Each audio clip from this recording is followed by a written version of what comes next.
This show reminded me of 300. Yeah, we'll talk about that later. But I know that I said that I did not want to watch this show because obviously it's meant for women, and actually doing a review for it, it's free promo for Netflix. But then again, when I saw it, I realized just how I know people expect it not to be all that, but yeah, it's not all that, and I felt the need to actually talk about it. So, Queen Cleopatra is, first of all, I know as you go into this, some people are going to be, oh, black or white, was she black? That is not even an issue in this particular show. They don't even address it. It's polarizing, and they chose not to actually tackle it, despite the fact that that was one of their selling points. And this is the thing I was talking about, them using this to market a mediocre product. They literally, it felt like the fact that she was turned from whatever to this particular person of color was there intentionally for the marketing purposes, because this is mediocre at its best. This is what, if there was a definition of the word mediocre, this would be it. We can't go in and say that this was a bad show. Let's talk about what worked. Now, the actor, I know this may sound strange, but the actor who plays Cleopatra, Adele James, was one of the best things about this particular show. I know it's strange, and it has nothing to do with the color. We are looking at performance. We are looking at this show from now as a show, not in terms of Cleopatra was white or black. We're looking at it as a show. Most of the other actors, everyone around her, felt like they were reading from a teleprompter. I know it's strange. It felt staged. Everything, all the actors felt like that they were performing a play. There was a certain disconnect in how they were presenting their characters. You know, for me, Adele knew what she was supposed to do, and she executed it very, very well in terms of doing what the script and expected her to do. She was able to bring that out and show it the way it's, at least for me, that's what I saw, an actress doing a good job. Everyone around her, all her assistants, Mark Antony, Caesar, they were weird. Caesar was like one of the weirdest. Now, here's the thing. Caesar, I liked the look, because for me he looks like the best Dracula that we'll never get, because he looks threatening. His face is well defined. The features are well defined. He looks menacing. He looks like what a soldier would look like, you know. So for me, I like the look, but when it comes to the delivery of the lines, this is how he was doing it. It felt like a menacing character on stage, a play. Yes, so it felt like more like he was performing his lines rather than being Julius Caesar. I don't know if you understand. So that was that. The thing that I liked was the format. I know it's strange. It's been there for years. It has been overdone. We know the format of where you have a documentary, a person speaks, then there is a reenactment. But now, let me make it clear, it did not work, but I like the idea of it. I like the concept of it. The idea that you can have expert talk about something, then it becomes a voiceover where you see what's happening, and then it moves into a dramatization whereby you hear the people now talk or reenact that particular scene. So it's like a blend of three things, where you have an expert talk, then it moves into a voiceover, then it moves into a reenactment. That idea was pretty cool. I know that they were trying to bridge education and entertainment. They were trying to break down the complex history of Cleopatra, but still try to make it fun, you know, TV. I think that the concept of it was pretty interesting. Not new, done before, but I like the way they did it here. The editing was pretty awesome. I love how they were able to mix these three things very, very, very well. It was competently paced and edited. I cannot take that away from them. Now, that was all. Those three things were the only things that I liked about this particular show. Everything else was, yes, let's start with the general visual language of the show. It feels like a stage show. It has that flat background thing that they were doing. At no point, unless they were outside, I didn't get that atmospheric effect of what Egypt would have been during that particular period. There are parts that they go to the market, but you can actually see, it feels like it's on stage. It feels like a stage. You can actually see like a background, and then you can see people walk around in the background. That thing they call diverse, but it doesn't feel like the way Egypt would have been diverse during that particular period. It feels like a person's imagination of what a diversity is supposed to be, and their trophies. They're just placed there so that we can show people that, look, we are diverse. Anyway, when you go outside and you have now the big take of the land and stuff, you still don't feel like it's the outside. You don't feel the broad scope of what Egypt could have been. You don't. Yes, they use some animated features like in infographic, like a map, like where she moved and how she moved down Egypt to the Thebes, and still you don't feel it. I don't know if you understand. You don't feel like you're there. You don't feel the general scope of what Egypt could have been. Now that leads me into when you go inside, it feels like a set.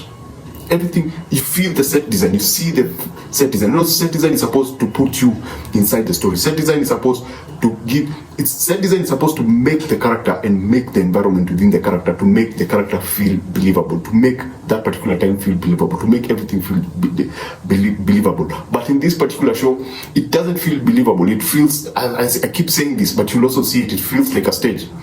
Yeah, so that, and then all the actors apart from Adele, all the other actors were pretty mediocre. I was like, oh, they're reading their lines. They're not that character. They're reading their line. They are delivering. Oh, Mark Antony for me was like the worst. I couldn't stand him. Julius Caesar with that pose when he was talking was so frustrating. I was like, yes, I know you're saying it. Just say it. You don't have to pause. You don't have to pause after every single line. But yeah, performances were pretty mediocre. They were like, apart from the main actor, they were pretty shady. Now, the other thing that I did not like, and this now goes into now the Cleopatra debate.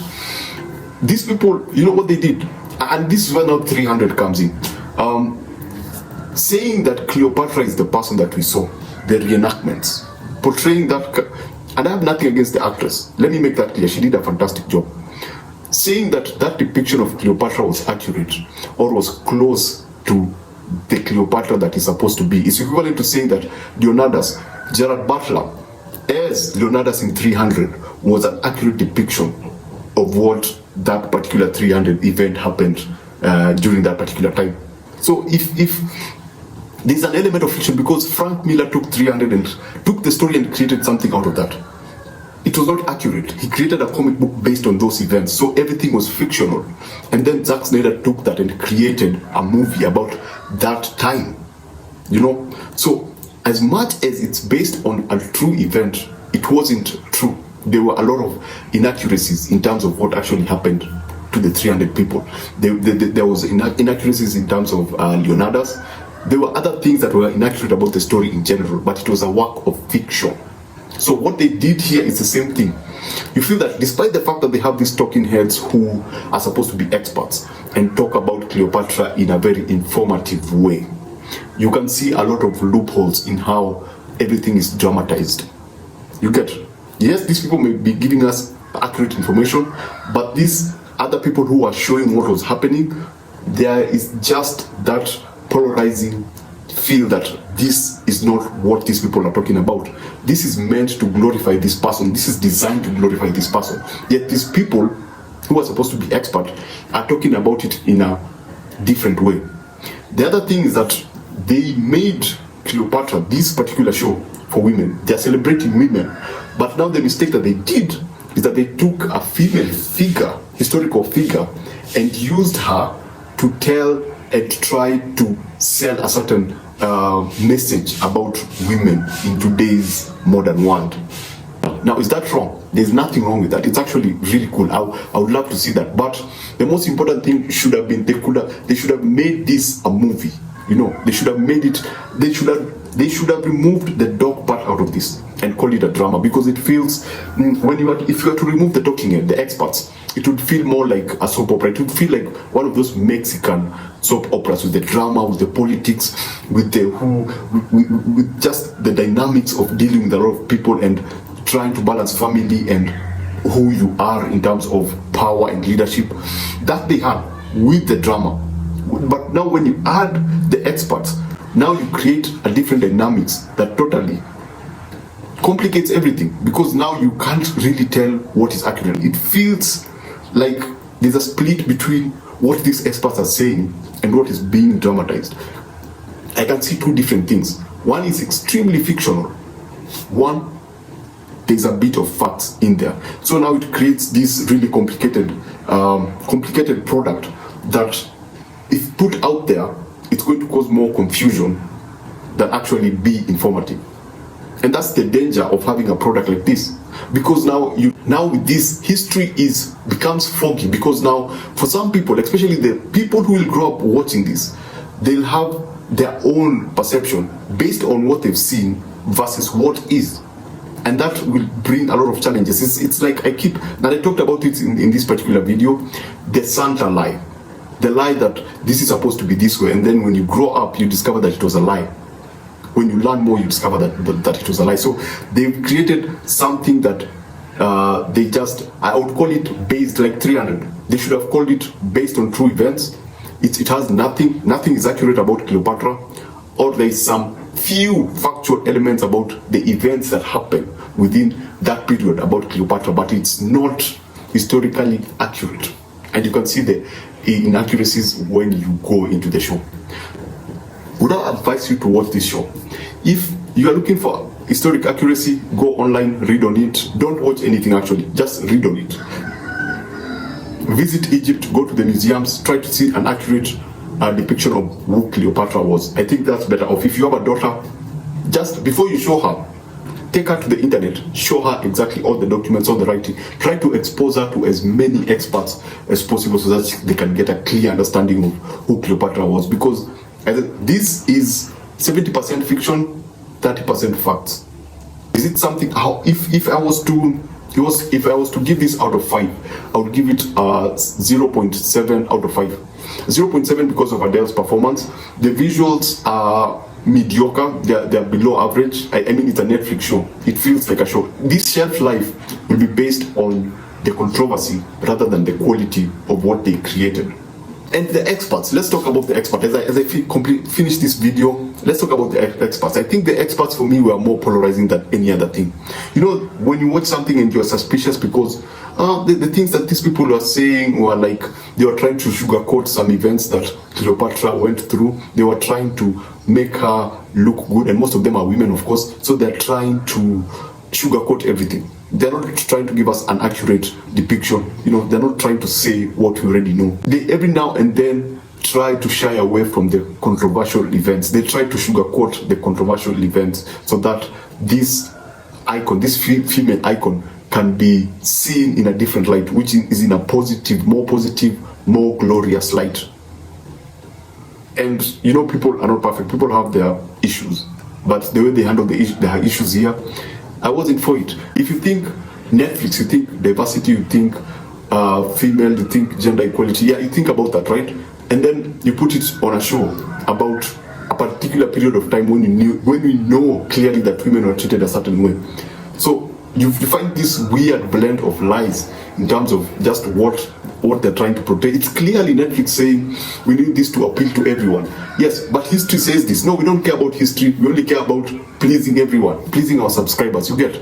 So this is a very poor show. I hope Egypt will do their own documentary as they said, and I hope it's going to be a good one. So yeah, thanks for watching, and subscribe. Thanks for watching, and I'll see you on the next one.